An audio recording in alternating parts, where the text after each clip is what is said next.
மதிப்பிற்குரிய தனுசு ராசி நண்பர்களே, சகோதர சகோதரிகளே, உங்கள் அனைவருக்கும் எனது கனிவான வணக்கங்கள். தனுசு ராசிக்கு லாட்ரி அதிர்ஷ்ட யோகம் இருக்கா இல்லையா? அப்படி இருந்தால் 6 இலக்க எண்கள் இதுதான் அப்படின்னு சொல்லி ஒரு 6 இலக்க எண்கள் அதிர்ஷ்ட எண்களாக இந்த பதிவில் நான் கொடுத்துருக்கிறேன். இந்த பதிவு முழுக்க லாட்ரியை பற்றிய பதிவு தான். நண்பர்களே, விருப்பம் உள்ளவங்க இந்த பதிவை பாருங்கள், விருப்பம் இல்லாதவங்க தயவு செய்து பார்க்க வேண்டாம். நான் யாரையும் இந்த பதிவை கட்டாயம் பாருங்கள் என்று வற்புறுத்தவில்லை. தேவையில்லாமல் உங்கள் நேரத்தை வீணாக்கி இந்த பதிவை பார்த்துட்டு எனக்கு தேவையில்லாமல் கமெண்ட்ஸ் அப்படிங்கிறது கொடுக்க வேண்டாம். அதை எந்த விதத்திலும் ஏற்றுக்கொள்ள முடியாது. அதனால் உங்களுடைய பொன்னான நேரத்தை நீங்கள் வீணாக்க வேண்டாம். ஆனால் இந்த பதிவு பார்த்தா நேரம் வீணாகுமா அப்படிங்கிறத விட சில விஷயங்களை புரிஞ்சுக்கலாம். அதில் நன்மையான விஷயங்கள் அப்படிங்க நிறைய சொல்லியிருக்கிறேன். இந்த லாட்ரி அப்படின்னு சொல்லி நிறைய பேர் இருக்கிற பொருளாதார நெருக்கடியில், பணப்பிரச்சனையில் சிக்கிக்கிட்டு, கடன் பிரச்சனையில் சிக்கிக்கிட்டு தவிச்சிக்கிட்டு இருப்பாங்க. ஏதோ ஒரு சூழ்நிலையில் இப்படி ஒரு வாய்ப்பு கிடைச்சா நமக்கு நல்லது அப்படின்னு சொல்லி மூவ் பண்ணிகிட்டு இருப்பாங்க.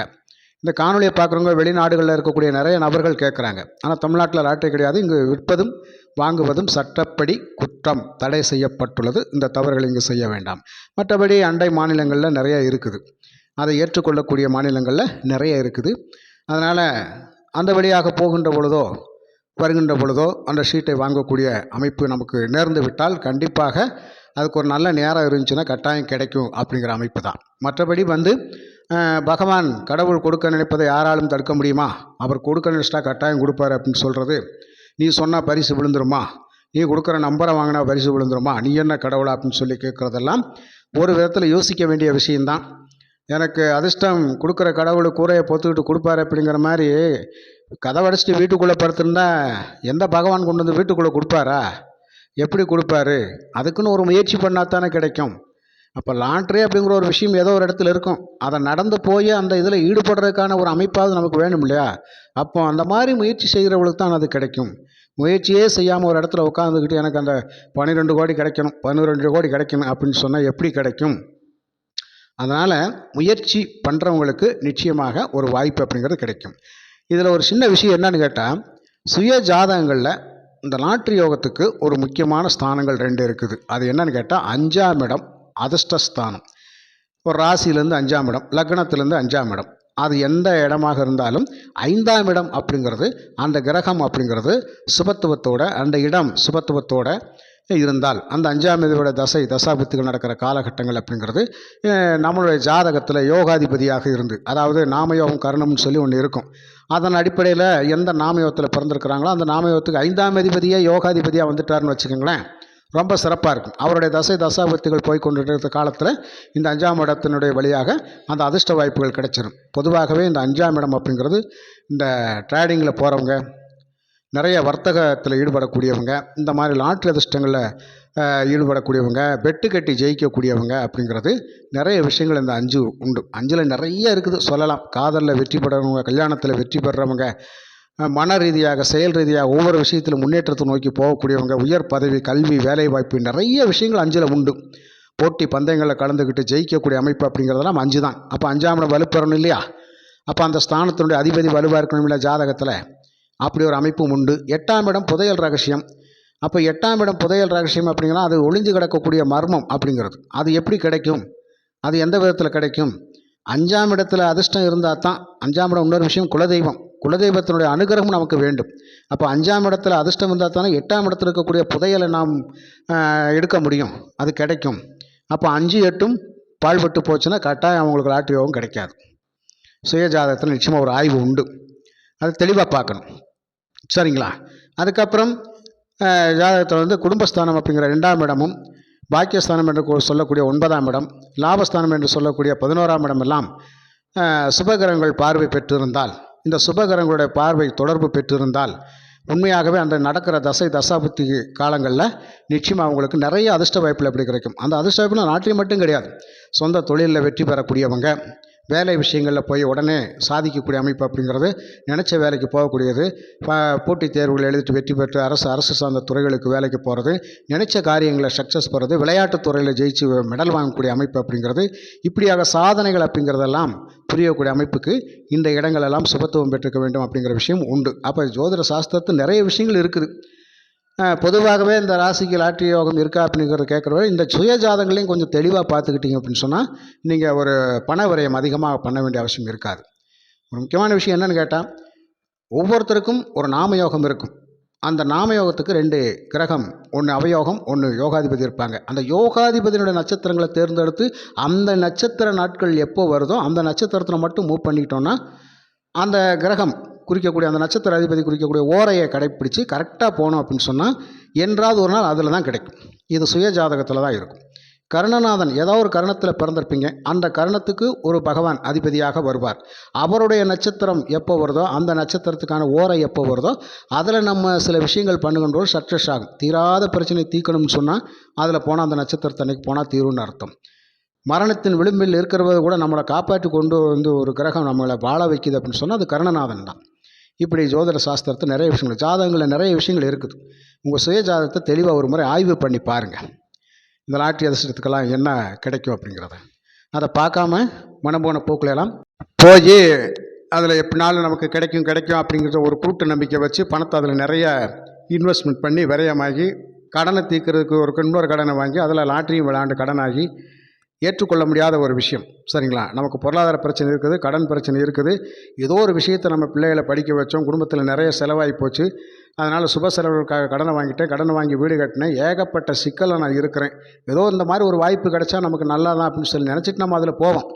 ஆனால் ஜாதகத்தில் நடக்கிற தசை தசாபத்திகள் நமக்கு பணத்தை வேஸ்ட்டாக செலவழிக்கிற தசை தசாபத்திகள் போயிட்டு அதில் போனோம்னா நமக்கு எப்படி கிடைக்கும்? இதெல்லாம் கண்டிப்பாக சுய ஜாதகத்தை ஆய்வு பண்ணி பார்த்துட்டு செய்கிற விஷயம். அதனால தான் நான் ஒவ்வொரு பதிவில் நான் சொல்லியிருப்பேன், சுய ஜாதகத்தை பாருங்கள். அதுக்கு நான் சொன்ன பாவங்களெல்லாம் வலிமையாக இருக்குதா, அந்த கிரகங்களெல்லாம் வலிமையாக இருக்குதா, அது சப்போர்ட் பண்ண அதுக்குள்ளே போங்க. இல்லைன்னா தேவையில்லாமல் அதில் போய் பண விரயமாக்க வேணாம். ஜஸ்ட் ஒரு பொழுதுபோக்காக வச்சுக்கோங்க. மாதத்தில் ஒரு நாள் யோக நட்சத்திரம் வரும், அன்னைக்கு மட்டும் மூவ் பண்ணுங்கள். மாதத்தில் ஒரு நாள் கர்ண நட்சத்திரம் வரும், அதில் மட்டும் மூவ் பண்ணுங்கள் அப்படின்னு சொல்லி நான் நிறைய கொடுத்துருப்பேன். அதனால் உங்கள் ஜாதகத்தை என்கிட்ட பார்க்க விரும்புனீங்க அப்படின்னு சொன்னால் 93 639 79 179 இந்த நம்பருக்கு வாட்ஸ்அப் பண்ணி கொடுத்துட்டு உங்கள் ஜாதகத்தை பாருங்கள் நண்பர்களே. கண்டிப்பாக தெரிஞ்சுக்கிட்டு அதற்கான முயற்சியில் ஈடுபடுங்க. நிச்சயமாக நமக்கு ஒரு வாய்ப்பு அப்படிங்கிறது கிடைக்கும். இல்லை என்றால் தேவையில்லாத பண வரவு ஆகிக்கிட்டே தான் இருக்கும். இப்போது பார்த்தீங்கன்னா கோச்சாரத்தில் ராசிக்கு 7 தான் குரு இருக்கிறாரு. அவர் பார்க்கக்கூடிய பார்வை 5ஆம் பார்வையாக லாபஸ்தானத்தை பார்க்குறாரு. அப்போ இங்கே லாபஸ்தானம் தொடர்பு பெறுதா? அதே மாதிரி அவர் பார்க்கக்கூடிய பார்வை 9ஆம் பார்வையாக போது 3ஆம் இடம். அப்போ ராகு வேறு கோச்சாரத்தில் அங்கே தான் இருப்பார். அப்புறம் 3ல் ராகு இருக்கின்ற போது நிறைய விஷயங்களை நம்ம ஜெயிக்கக்கூடிய அமைப்பு நிச்சயமாக உண்டு. அதை குருவும் பார்க்குறார். தொட்டதிலெல்லாம் வெற்றி, சிறப்பாக செயல்பட்டு காரியம் சாதிக்க போகிறோம். அப்போ எதுக்காக முயற்சி பண்ணுறோம், ஏன் அந்த துறையில் ஈடுபடுறோம் அப்படிங்கிறதுக்கு ராகு பகவானே கூட்டிகிட்டு போய் ஜெயிக்க வச்சுருவார். அந்த மாதிரியான ஒரு அமைப்பு அப்படிங்கிறது. 3ல் ராகு இருந்தால் முயற்சிகளுக்கு முன்னேற்றங்களுக்கு தடையே இருக்காது. எல்லாத்தையும் உடச்சி எறிஞ்சிட்டு போய்கிட்டே இருக்கலாம் அப்படிங்கிற அமைப்பு கிடைச்சிரும். புரியுங்களா?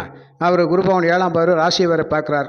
உண்மையிலே இந்த கோபதாபங்களை குறைச்சிக்கிட்டு முன்கோபப்படாமல், கொஞ்சம் அவசரப்பட்டு ஒரு காரியத்தில் இறங்காமல், குருமார்களுடைய ஆலோசனை, வீட்டில் பெரியவங்களுடைய ஆலோசனைகள் இதையெல்லாம் கரெக்டாக பொறுமையாக நிதானமாக கேட்டு நீங்கள் பயணிச்சுக்கிட்டீங்க அப்படின்னு சொன்னால் உண்மையாகவே ஒரு வருஷம் நல்லா சூப்பராக இருக்கும், அருமையாக இருக்கும்.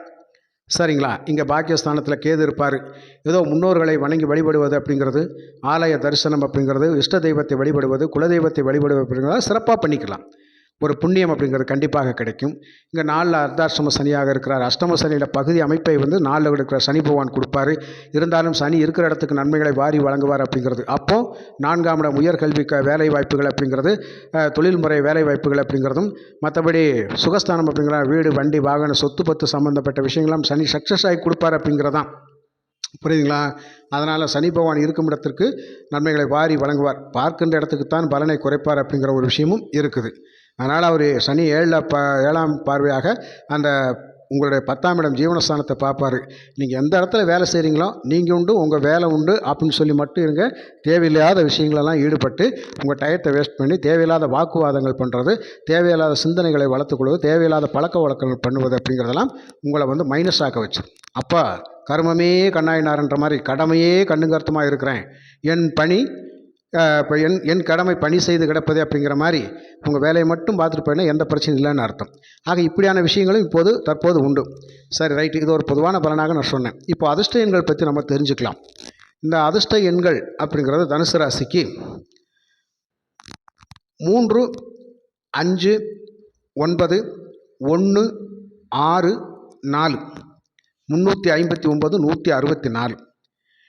இந்த 6 எண்களும் தனுசு ராசிக்கு அதிர்ஷ்ட எண்களாக இருக்கும். அப்போ இதை வச்சு நம்ம மூவ் பண்ணிக்கலாம். அப்போ இதை வச்சு மூவ் பண்ண தாராளமாக பரிசு கிடைச்சிருமா அப்படிங்கிறது நான் கொடுத்துருக்குற பொதுவான விஷயம். சுய ஜாதகத்தை கண்டிப்பாக பாருங்கள். அப்போ இந்த பொதுவான எண்களை தனுசு ராசிக்கு நிச்சயமாக நிறைய சப்போர்ட் பண்ணும். உதாரணமாக ஒரு 4 இலக்க எண்களாக இதே எண்களை பயன்படுத்தணும்னா 35, 59 தாராளமாக பயன்படுத்தலாம். 11, 65 இதிலேயே தான் வரும். 11, 19 இதிலேயே இப்படியே தான் நம்ம யூஸ் பண்ணிக்கலாம். 00, 19 இந்த என்ன பார்த்தீங்கன்னா ரிசல்ட் நிறைய வந்திருக்கும். இந்த எண்கள் அதிகமாகவே வரும். 164, 0 அப்போ 1640, 1649 இதெல்லாம் உங்களுக்கு யோகத்தை தரக்கூடிய 4 இலக்க எண்களாக இதில் வரும்.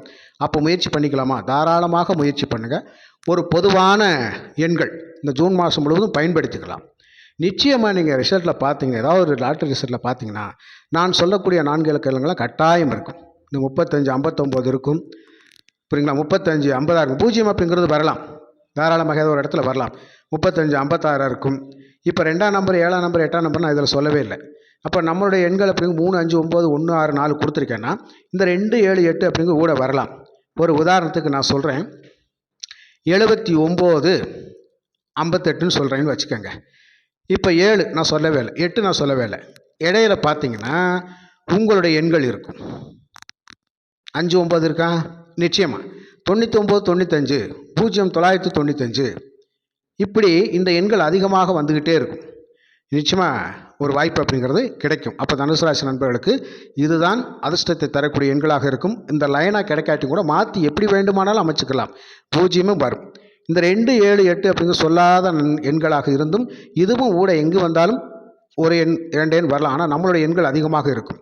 அதனால் தனுசு ராசிக்கு சுயஜாதகத்தில் தான் லாட்டரி யோகத்தை தெரிஞ்சுக்க முடியுமே தவிர பொதுவான விஷயங்களை தெரிஞ்சுக்க முடியாது. இருந்தாலும் பொதுவாக இந்த 6 இலக்க எண்களை நீங்கள் பயன்படுத்துங்க. நிச்சயமாக உங்களுக்கு ஒரு வாய்ப்பு அப்படிங்கிறது கிடைக்கும். உங்கள் பிரச்சனை தீரக்கூடிய அமைப்பில் பண வரவு எப்பயாவது கிடைச்சே தீரும். நண்பர்களே, இந்த பதிவு பிடிச்சிருந்தால் லைக் பண்ணுங்கள், ஷேர் பண்ணுங்கள், கமெண்ட் பண்ணுங்கள். மீண்டும் ஒரு பதிவில் நான் உங்களை சந்திக்கின்றேன். நன்றி, வணக்கம்.